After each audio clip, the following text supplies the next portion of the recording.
How did you use media technologies in the construction and research planning and evaluation stages?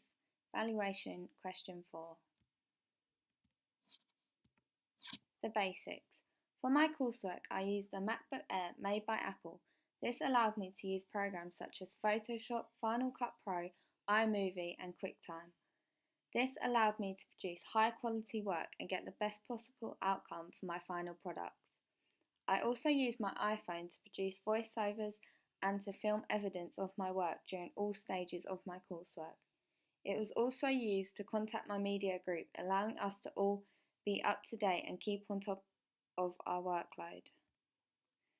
Distributing information.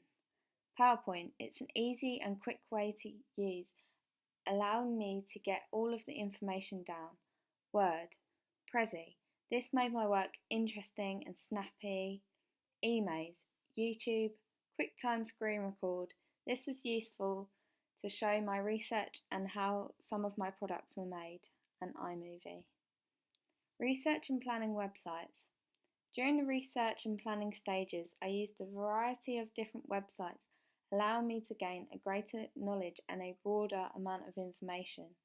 For example, when looking up information about genre, target audience, distribution, and famous cinematographers, these websites allowed me to gain lots of facts and information. Equipment.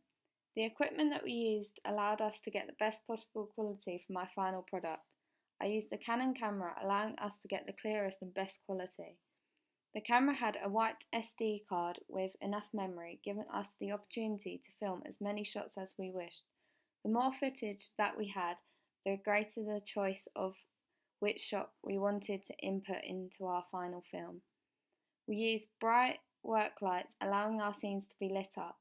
The bright light meets the conventions of a comedy film. This was an important factor that we improved on from our first draft. During our first draft, the shots were dull and blurred. We believe the main cause for this was due to the lighting. We then improved upon our lighting for our final product. There was a clear difference as the lighting allowed our shots to be clear and bright. When filming our first draft, we used a tripod with a dolly. However, we felt that it made some of the shots look blurry or they were shaky. Therefore, when it came to filming our final product, we did not use a dolly to move the camera around. Final Cut Pro. Final Cut Pro was the editing software that we used to put our short film together. We began by uploading all of the video clips onto the computer and then importing them onto Final Cut. Once all the files had been imported, we then began to put the film together in a continuous and flowing storyline. Photoshop. I used Photoshop throughout my coursework. I learned a lot about Photoshop as my coursework went on. When creating my film poster and film review, it was really important that I understood the tools and the shortcuts that could be used. Motion. After creating my production company logo on Photoshop, I then used Motion to bring the picture alive. This was so that at the beginning and end of my short film, when the production company logo would appear, it would really stand out and draw attention to the audience.